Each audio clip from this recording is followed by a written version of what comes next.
Welcome back. A while ago, one of you asked me in a private message, who is my favorite chess player or favorite chess match? And I wasn't sure how to respond. And I think that's because when I started playing chess at about 10 years old, I didn't even know there were famous chess players or books of famous chess matches. And when I started playing chess again in college, it was around that time that I first heard about Bobby Fischer and I think Garry Kasparov. And then a few years later, I read a newspaper article, I think about Garry Kasparov playing against an IBM computer in chess. So I really didn't know the names of a lot of famous chess players. That just wasn't a thing that was in the media or in my circles when I was growing up, or even as a young adult. And it wasn't until 2021 or so, when I started playing chess online, that I finally started digging a little deeper into the history of chess and becoming aware of more famous players, both current and past. Like, that was about the first time that I heard of people like Paul Morphy, or Alekhine, or any of these other chess players that we're now all very familiar with if we've been paying attention to chess for a few years. But even today, I don't think I could name a favorite chess player, although there are tons of them that impress me. But I think the ones that impress me most are the young ones,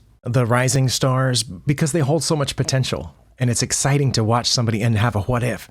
Unlike the hundreds or thousands of players that are rated higher than them, who you already know where they're going to end up because they're there right now. I also think I like the younger ones because in many respects they're underdogs, right? There are still hundreds, thousands of players ahead of them, higher rated than them, that they have to work their way past in order to become great. And I'm also rooting for the many young women and girls that are in chess now, more than there used to be. They all have a long way to go before they'll reach parity in worldwide rankings, prestige, recognition, prize funds, that sort of thing. So no, in case any of you were still wondering, I don't have a favorite chess player, but I do get excited when an 18-year-old wins the world championship. And I'm happy when I see articles like this one, which says Roebers became the highest rated woman of all time on chess.com. I think 2,900 and something rating points. I'm fascinated when I see videos, there's an 8 or a 9-year-old girl in Great Britain who's just about as good as anybody else in the country and getting better all the time. As much as I know I could learn from old games like Bobby Fischer or Garry Kasparov or Spassky or Paul Morphy, even any of these older historical chess players, they're gone now, and it's just more exciting for me to look at games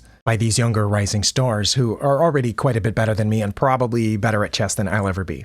Speaking of which, I'm going to look at a master game in this video today. I've pulled up a game by Eline Roebers. Is that how you say it? I'm not sure. It's the one I just mentioned in that article. It's interesting that she's the highest rated woman ever on chess.com, whereas in FIDE's rankings, she's only the 82nd highest rated woman in the world, with a classical rating of 2354 as of this recording. She's not a grandmaster, though she might be someday. I think she's currently an international master, and she's from the Netherlands. And the reason I picked this game is because she faced d4, and that's one of the openings that I've been having trouble with. I just wanted to see how she responded and how the game went, and hopefully I can learn something from most of the moves. But certainly there should be a few points in the game where I can learn something. And maybe you can too.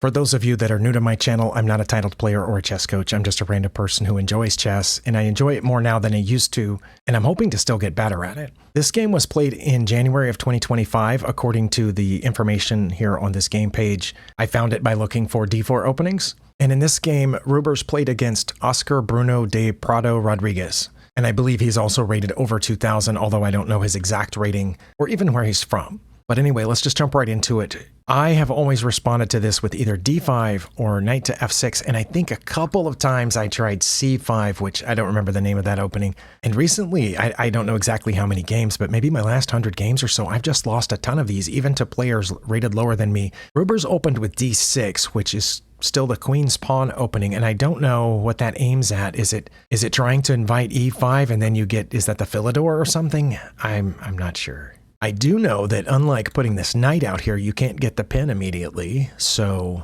because normally if you play this knight and you play e6, this pin is just about definitely going to happen, especially at my rating level. Maybe that's why d6 is played here. Stockfish says no matter what, it would play knight to c3. There's not even a second choice here. The second choice is also knight to c3, which is really interesting to me because, well, I don't think I've played d6, so I don't know what my opponents would do. But usually when I have an opponent play this, they're either aiming to play the queen's gambit, which this isn't because I've played d6 instead, or they get this bishop out here trying to play the London, or they get that bishop out there hoping to get the knight here and bring it in for this quick fork, which I do sometimes miss. Okay, Rodriguez here played the bishop to f4, which I would expect from an opponent at my level. And okay, now I see what d6 was about. It was about preparing for c5, which is not only Stockfish's top move here, but it is what she played. It also says knight to f6 would be fine. I guess that makes sense because since this bishop only went this far, if you got the knight out and then it moved again to try to pin you, then I guess you're a move ahead at that point. But anyway, she played c5, so I'm curious about this. I wonder though if let's back up. If I had played this and my opponent had done something different like this, now what do I play? e5. Really? That's what Stockfish says. And I would expect them to move forward. What if they took? It says I would go ahead and take them and they would take me and ruin my right to castle and we're even. Okay, I don't know about that.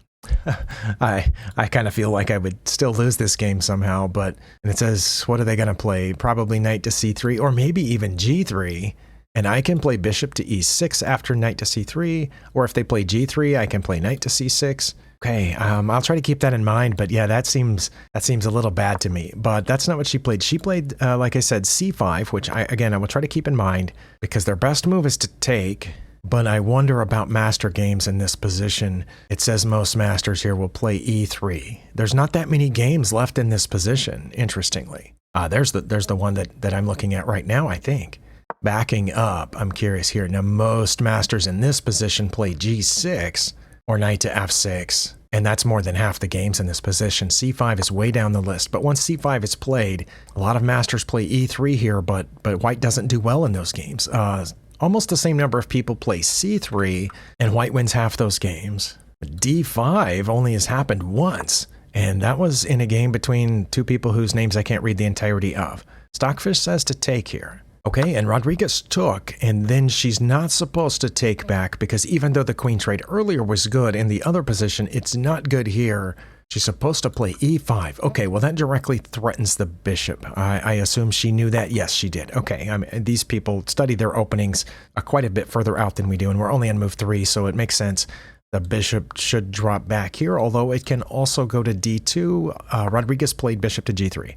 And now you're going to get this pawn back with the check. Okay, that makes sense. It's a top move from Stockfish. That is what Roebers played here. Is the best move to block with the knight here? No. The best move is to block with the knight on c3 or queen to d2. Over here in the openings database, only one game ever, this one that we're looking at, has reached this position. I don't mean one game ever, I mean one game between titled players in the classical time control, which I think are the only ones listed in this database here. So that's interesting. Only one master game ever got this queen to check here, and we're only on move 4. So I don't even know if that counts as being in book anymore. But she had checked it, so we're on move 4. It doesn't matter how they block, she's going to take this pawn. He chose to block queen to d2, and she took the pawn? Yes. Okay, so we've evened it up. We're the only ones with the pawn in the center, controlling center squares. We also have a fairly centralized queen guarding a bunch of squares across the board here. Okay, I might look into this d6 response to d4, just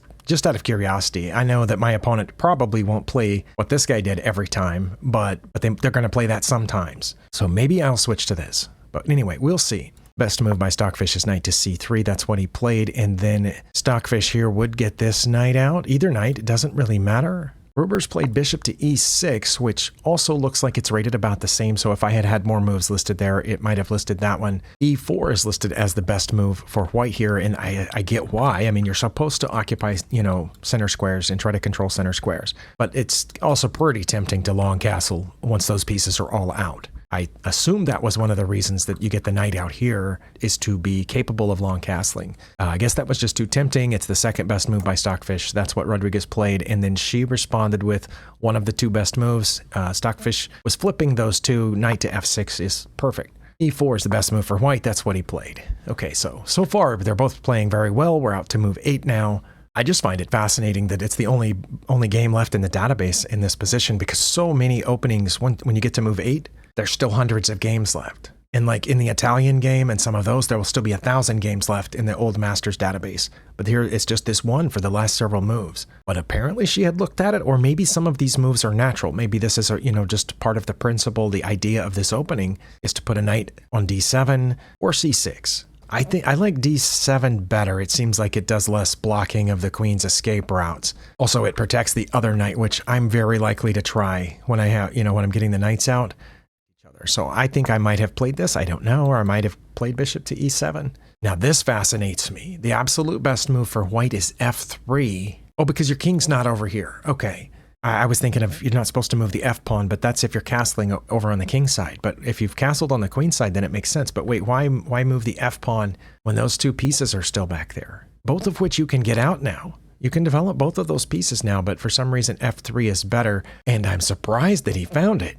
Rodriguez played F3, and I'm not surprised that he found the best move because masters often do find the best moves, but what about that move recommends itself? Okay, I thought about it a little bit, but I'm trying to focus on the black side here. We still haven't castled. We now can castle queen side, or we can get this bishop out, but Stockfish would do neither of those things. Stockfish would play queen to a5. Wasn't our queen already on a5 before we came over here to take this pawn? I assume it's lining up down here on this a pawn, but they're just going to move their king over. We're going to play a5. They're going to move their king over to help defend the pawn along with the knight.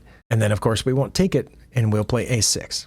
And then they're going to play bishop to f2. Oh, that's why they played the f3 pawn, to redirect that bishop. But wait, it wouldn't be pointed at our queen or pawn anymore because we've already moved the queen and the pawn by that point. And then our second best move right now is to play a6 first, and then they're going to play that, and then we're going to play queen to a5, and they're going to play queen to b1. It's the same four moves, just in a slightly different order. And I don't understand that at all. Why do you move? I get moving the queen over if the bishop's pointing at it or can point at it. Also, maybe to a grandmaster, the fact that this pawn has moved indicates that they want to put their bishop on f2 pointed at the queen, and which is why you would want to move it first. And I guess from there, it's easy to escape back in here. But if you want it back here, why wouldn't you just go now? But we want to force them to move their king over for some reason. Yeah, I don't get that. But Roebers did. She played a6, which is one of those two moves. Now, they are thinking a little bit here. They started with 90 minutes, and they're down to 86 minutes and 88 minutes, respectively. And we already know that white is supposed to play either king to b1 or bishop to f2 at this point, and somehow Rodriguez knew that, and he played that, but it took him 6 minutes. Maybe he thought, if I put this bishop here, she's going to swing over here. I'm going to want to protect that pawn. But now, despite what the line said earlier it said we would do this. No, earlier it said that if we played the pawn, they wouldn't move the king, they would do the bishop. And if he had done the bishop, then we would have done the queen and then this. But because he moved the king first here, then we don't need to put the queen over there. In fact, Stockfish says just go ahead and bring it back down or move the rook over. Actually, it's moved rook to c8 up to the top move, but does not give a line. There's nothing to expect from the opponent after that. Stockfish expects the opponent would give up at that point. So moving the a pawn did not get the response that she expected, so she did not play queen to a5, if that's what she had been planning, but she might have been planning something different. She played this to play b5, and that's what she did. I have been watching the evaluation and the numbers up there. This is, I think, the highest advantage either player has ever gotten here, 0.67. But I know we've been within, +1 and 0 the whole time. Okay, now he plays bishop to f2, and she can't swing over to a5, so she needs to come down to c7 or c6. She picked c7, but now we're at 0.885. So we're climbing up to getting close to +1, which is dangerous territory. One problem here that I see, at least the way that I was taught how to play by current grandmasters, international masters that are on the internet, you're supposed to develop pieces, and she's been ignoring this. He's been ignoring these two pieces, for the whole time. But he finally, I guess, remembered that he's got these pieces back here, so he got this knight out here, which dropped off all of the little advantage that he had. We're very nearly even if she'll play h5 now. She did not. She played rook to c8, which it had wanted her to play earlier, but in this case, it was very nearly a mistake. That's almost +1, but only if he'll play g4. He did play g4. Wow. I mean, I guess I get why you would play rook to c8, because you have a semi-open file here, but that's interesting. She's supposed to play h6 now, which I think I would be very tempted to do. Not only does it, help stop this g-pawn from attacking my knight, but it gives my knight a place to go if I need to put it somewhere. Or knight to c5. That's the next best move, but that would get us over +1 for the first time. But she didn't play either one of those. She played bishop to e7, which I had just mentioned earlier that I think I might have played by now, but that put us over +1. So white is definitely winning here if they'll play g5. You pushed it to g4. Why not keep going? I guess that I would expect that. Like I said, that's why I probably would have played h6 in that position, because my opponent just played this. I assume they're still coming, and that's what Stockfish would do. And I think most of my opponents, but Rodriguez didn't. Something bugged him maybe about this lineup here on the c file, and he moved his rook over one. I don't understand that at all. He's already got these on a semi-open file from his end. The rook can't go anywhere from behind that pawn that it can't go now. That seems like it gives it fewer options. I'm curious, how long did he spend on that? We're already down to 55 minutes. Both players have spent 35 minutes on their first 13 moves, and he spent 6 more minutes on that. Wow. Well, he was seeing something that I'm not seeing, which is totally normal for grandmasters. Like I said, if I were playing with white, I probably would have played one of these at this point, and it does say that those are the 2 best moves. And I'm not saying I'm better than whatever titled, level he's at. Just those 2 seem more natural to me right now. But I'm thinking of it from the black player's perspective. Those are the 2 moves that are the scariest to me right now as the player with the black pieces. But anyway, he did this, which I don't understand. And now she is supposed to go to queen to a5 again. Okay, maybe that's what dropping down here was for.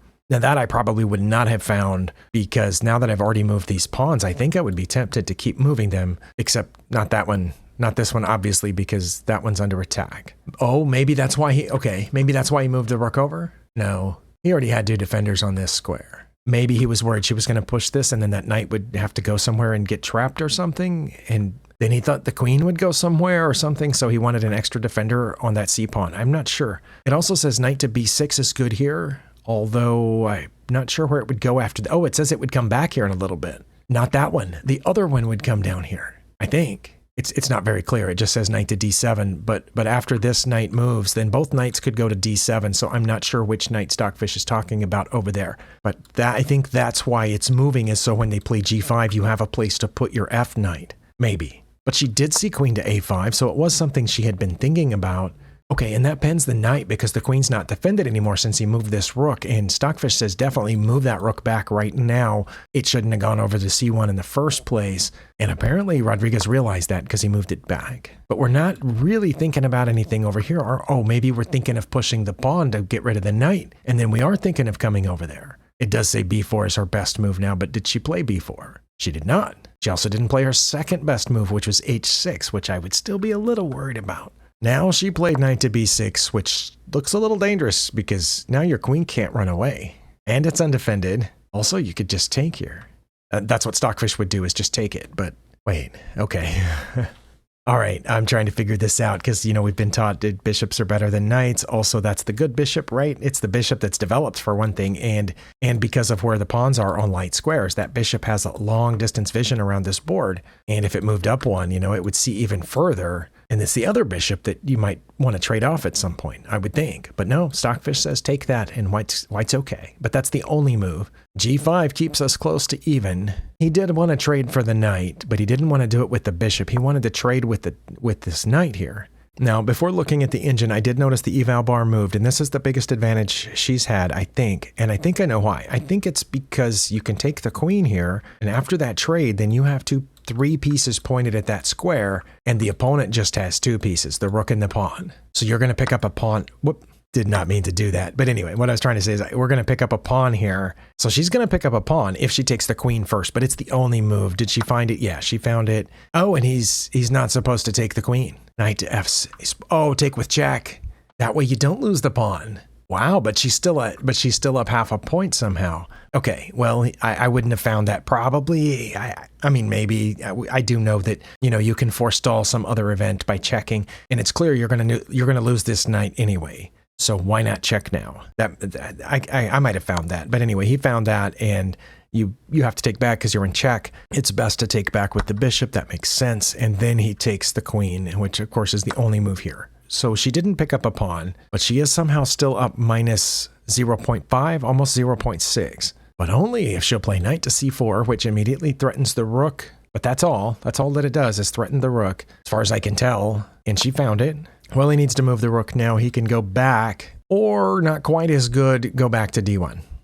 Stockfish is doing this thing again. It's getting tired, I guess. Maybe my computer doesn't have enough power to run it at full capacity, but yeah, it's suggesting 2 different moves, and they're both rook to d1. And he did not move to rook to d1. He went to d3, and she's still ahead, but only if she'll play h5 or bishop to g5. Bishop to g5, I guess, helps cut off the king here. It's guarding all of these squares. It's keeping the g-pawn from coming forward. But if you go h5, they're not going to come forward because the bishop can take it. And Or are they going to? They're supposed to take it, and then you wouldn't take back. Then you would play g5, according to this. Okay, she played h5, which I know I wouldn't have found, but I'm trying to study here and see what the idea is. It's definitely better for him to take the pawn, and now it doesn't matter for her whether she takes back or puts the bishop on g5. As Stockfish was flipping back and forth while I was talking, no, it's better to take now, but she was looking at bishop to g5 because that's what she played. How long did it take her? Only 2 minutes. Okay. Well, as you see, they've spent tons of time here, almost an hour in her case and over an hour in his case. And she made that in 2 minutes, which means that's what she was planning when she played h5. I want to go back just a little bit further and see how long it took her to play h5. It only took her 2 minutes to play h5 too. Okay, so there's some principle here that she's seeing that I'm not quite seeing yet. Is the idea to cut off all of this? Besides doubling the pawns, I get doubling the pawns idea, I think. Also, there's really no way that he can defend this front h-pawn, right? If I played that, I think I would expect an opponent to play here to trying to pick up my bishop. And then if I ran away, they would get this pawn. Why is that bad? It would apparently be bad. Why wouldn't he play this? Be really bad because of knight d2 check. And it says he would give up the rook for it, but what if he just moved out of check? Then you would take the bishop, and he wouldn't take back or take this. He would play knight to c3. What if he did take the knight? Then, okay, then I get c2. I'm not threatening mate. That's well defended by two of their pieces. Then his best move would still be knight to c3. And she's still not ahead on material. How is she up -4? Sorry, this is not her. This is a hypothetical situation. But like I said, here I would expect an opponent to play that. And I would definitely not know I was up +4 if I went through that little scenario. He's supposed to play bishop to e1 because apparently that's the reason for the bishop here to g5 is to threaten the check on d2. And the king can't come closer because of the bishop. Okay, I think I do understand that. And that's why bishop to b1 is his best move. c3 is his next best move, although that doesn't stop the check. It says if he played c3, she would check. But he played b3. I would not expect any opponent to play that because that would invite this. And then you would have to give up the rook for it, I guess. No, you wouldn't give up the rook for it. You'd do what I said here and move the king over, and then she would trade for the bishop. Yeah, I'm sorry. I would still expect any opponent that I have faced here to play this because it looks like a free bishop. I don't know if I would find this or not, but Rodriguez wasn't looking for it. He played b3, which definitely but see, now that's not the best move. Well, that's why I'm not rated 2400 like Miss Roebers here. I know it looks like Roebers. At least that's what I thought it was. But I saw several places online where people were saying that's an oo sound, like the OE in our word shoe, S-H-O-E. It's pronounced oo, so Roebers. And I think I'm saying the R wrong too, but I don't know how to say the R any other way. She is rated 2400 for a reason, or 2354 in FIDE, and she went over there, which was the best move. The king's going to come forward. We're going to go here and give up the knight. He's going to take the knight, and then we're going to play a5, and we're just going to be way ahead. Okay, well, here his moves are extremely limited. I think only has 2 legal moves. He did the best one, and she knew what was going on here, giving up the knight. I wonder if she knew she was ahead, because Stockfish is giving her a very solid advantage after giving up a piece. He's up a full 3 points of material, but only if she plays a5, and she did play a5 because that's what she was planning on doing the whole time, apparently. Although, I mean, you know, another 20 minutes have been shaved off the clock for both players. They're both using their clocks very similarly. And now he needs to play h4 or rook to d5 because, oh, maybe rook to d5 because these pawns are a problem. Not sure what h4 does other than try to, you know, get this bishop to run away. Now here, Rodriguez's idea was clearly to get behind those 2 pawns, the b and the a pawn, because he got his dark squared bishop down here to b6. And he's still up 3 points of material, but she's up -3 if she will check with the b pawn or castle. Okay, I get checking, although if you check with the b pawn, the king would have to come forward, I think. But then Stockfish says you would play king to e7 at that point. I don't know if you'd want to play king to e7 because wouldn't that block this bishop, which you would kind of want to get over here?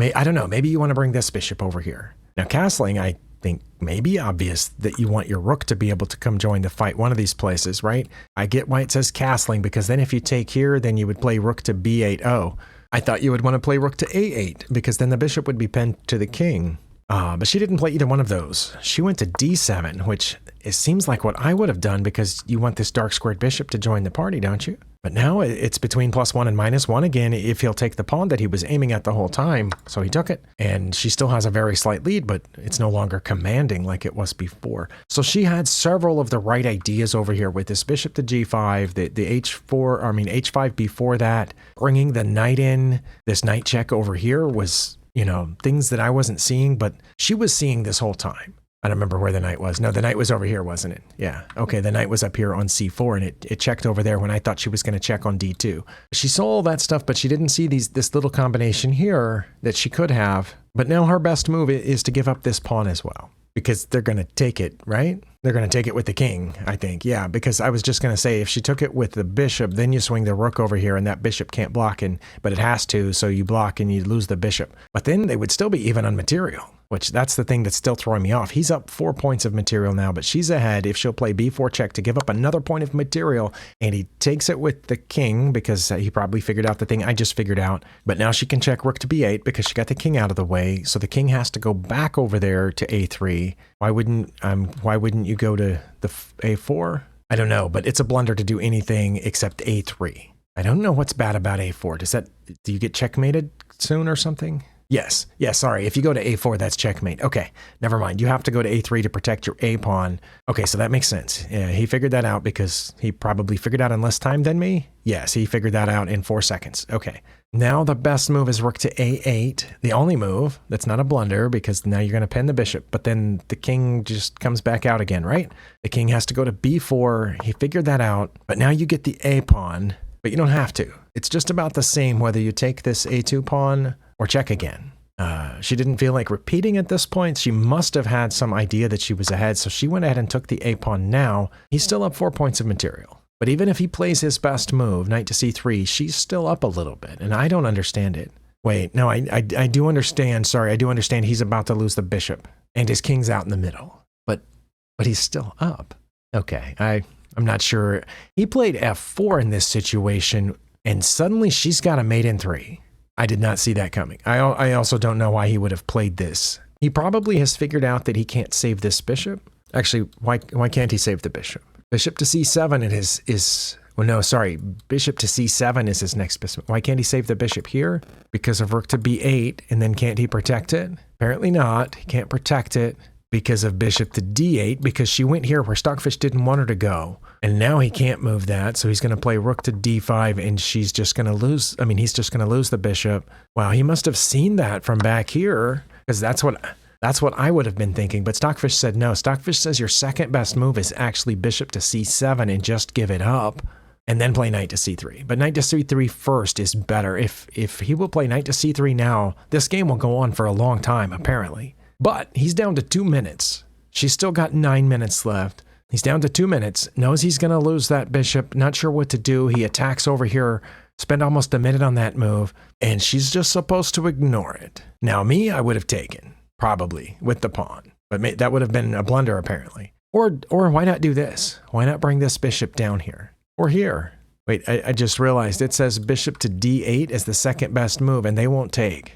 Okay, well, this part is really complicated, but because he played f4, she now has a mate in 3. It starts with rook to b8. The king can't go over there, and it can't come to 2 of these squares because of our pawn and our bishop, so the king would have to either go back, or you would have to block with the bishop. Once we blocked with the bishop, she would take the bishop, then the king would go to c3, and capturing there would be checkmate. Stockfish saw that, but she found her second best move, which was putting the bishop down here, and he's not supposed to take it. Earlier I said I wasn't sure why, but he took it, and she checked, and then it doesn't say, it just says black won. It doesn't say whether he ran out of time or resigned, but I think it's because he realized he was checkmated here. Because if you block with the bishop, which is the best move, she takes, and either way, he has to go king to c3, and then that's checkmate because of the bishop.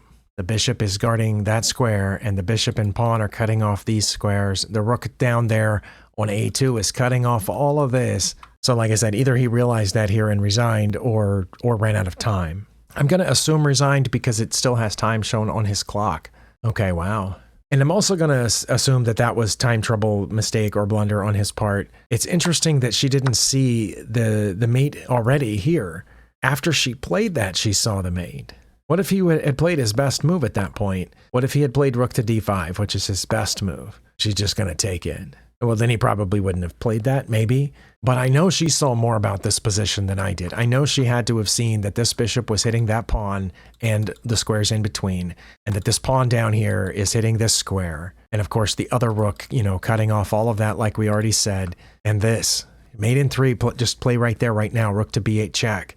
She also must have been in a little bit of time trouble here, but she only spent a few seconds on that move. And after this, she only spent very little on that move. Actually, her time went up there, so there must have been an increment. Her time went up several seconds here. So she had to have seen this. Maybe she thought, maybe she just assumed he would take the bishop when she came down here, but she didn't have to. Well, this was very illuminating, obviously very impressive on, you know, for both players. They both saw things that I obviously never would have seen. I do like this. I think I will try this in my next d4 game. I'm going to play d6. I don't know how my opponent will respond. They might respond with knight to c3 like Stockfish would. And if they do, I can play e5 because that's why I played this d-pawn in the first place. Or they might play e4 now, in which case I can play e5. I can play knight to f6. But let's say I play e5. Are they going to take it? It says they wouldn't. But now we're in the Pirt's defense. Okay, well, I don't know what that is.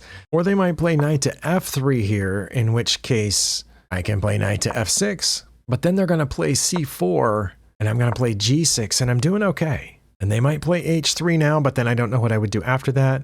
Or they might play knight to c3 now, in which case I will fianchetto. But now because I have the knight here, they won't play e4. Okay, yeah, I think I might try this, and I'll try to remember that, you know, that e5 is an option depending on what they play first, or knight to f6 with the g6 and the fianchettoing the bishop. I'll have to look further in it, but it seems like a good idea. And obviously Miss Roebers won her game with it here, but she got behind. We saw that. She got behind somewhere there in the middle. I don't have any more game reviews left for today, so I don't remember exactly where it was that she went behind. Yeah, right there. It's +1 until he did that.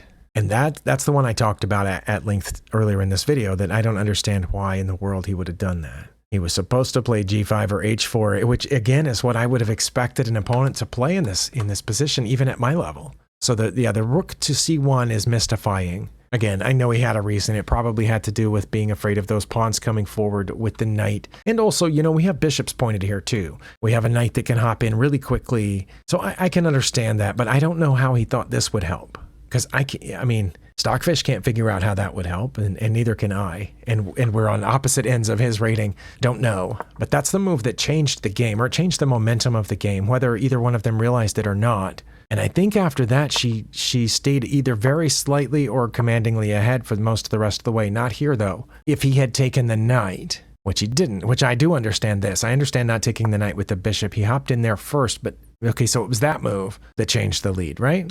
Did she ever go behind again after that? No, she really didn't. And she clearly understood this whole idea with the pawns and the bishop on g5 pointed down through here. So, okay. So it was when he hopped in there with the knight that changed the game for good. And this one didn't help because he had to go back. The only reason that turned out to not matter for him was because she didn't fully capitalize. But yeah, that one's inexplicable. This one, I think we can explain this one. Because I don't know how many of us would be willing to give up the bishop for the knight at this point. And, you know, even somebody rated over 2,000 was not willing to, so that makes sense. That's hard, though. It's tough when a move that looks like it makes sense loses you the game, basically. I mean, it wasn't the only move that lost him the game. There were, you know, incremental stuff later on where he definitely wasn't understanding the importance of that square like the same way that she was understanding it. But this move right here changed it to her favor for the remainder of the game. All right, well, I feel like I've learned several things from this game. Hopefully you too got something out of it, or maybe, you know, you can shed some light for me on the parts that I didn't quite understand. I would always appreciate that. Thank you for spending your time here, and we'll see you next time.